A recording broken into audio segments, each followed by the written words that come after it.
Europe 1, on va se gêner. Le livre de la semaine. Swamplandia, c'est chez Albin Michel, un livre signé Karen Russell et lu par Isabelle Motro, Yann Moix et Caroline Diamant. On commence par vous, Caroline.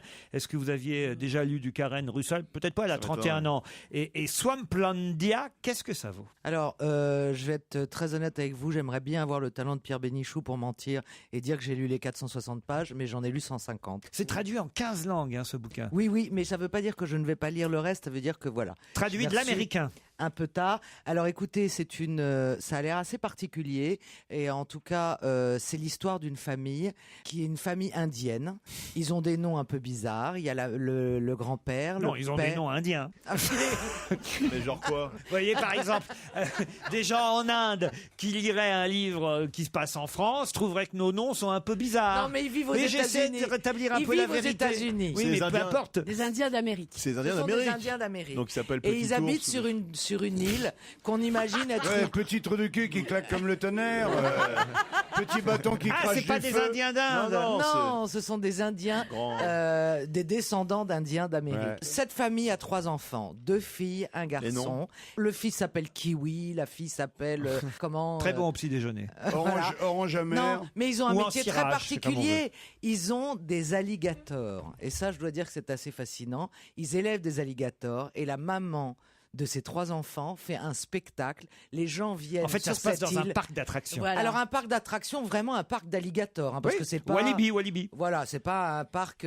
Et donc, le problème, c'est que cette maman, dès le début du livre, elle va mourir, alors que ce qu'elle fait pourtant est très difficile, parce qu'elle plonge dans le bac aux alligators. Plouf.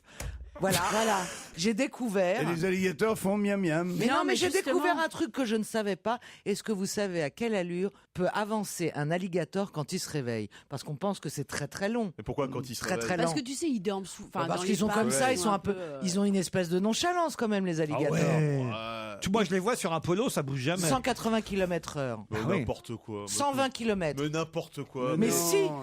Mais non, il ne court L'animal pas. le plus rapide, c'est le guépard. Il doit être à 120 ou 110 pas, en même vitesse pas. de Le jour où il y a un 115. alligator qui le dépasse, ça lui fait la même chose que quand il y a une abeille qui voit son miel bleu.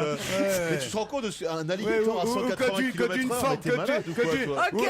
ou quand C'était une peut-être Formule 1, 80, ou mais quand ça une- m'a paru ou très quand vite. une Formule 1 se fait doubler par un autobus, par exemple, tu vois, c'est pas possible. En même Je temps, vais vous c'est dire, j'ai plutôt un noté. roman Mais que. Vous un étiez livre pas de à science. Épinal avec Charlotte, oui, hier soir?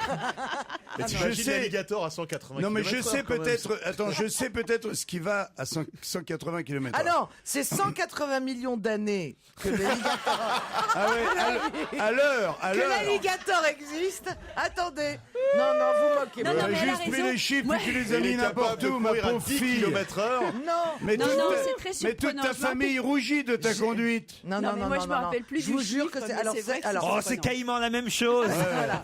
Et ça doit être 80 km/h. Ouais, ouais. C'est très impressionnant. très- Mais Oui, 80 oui. km/h par rapport à toi?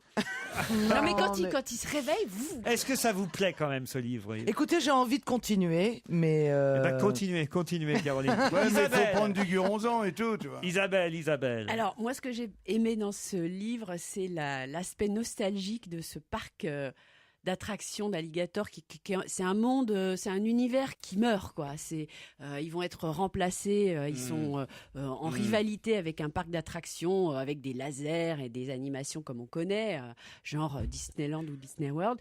Et c'est un univers qui s'en va avec tout un côté très poétique, très nostalgique. Pour moi, c'était plus de l'image que de la littérature. C'est-à-dire que je me suis plongée là-dedans et ça suscitait pour moi beaucoup d'images, de poésie et je suis un peu restée là. Qu'est-ce qu'elle a fait avant, cette femme, avant de faire chier tout le Je monde crois avec que c'est ses son alligators? premier Ah, c'est son premier roman Ah non, mais le long. livre a de très bonnes critiques. Oui, il a failli avoir le Pulitzer. Alors, Moi, j'avoue Est-ce que bon. le livre aurait été mieux avec des crocodiles?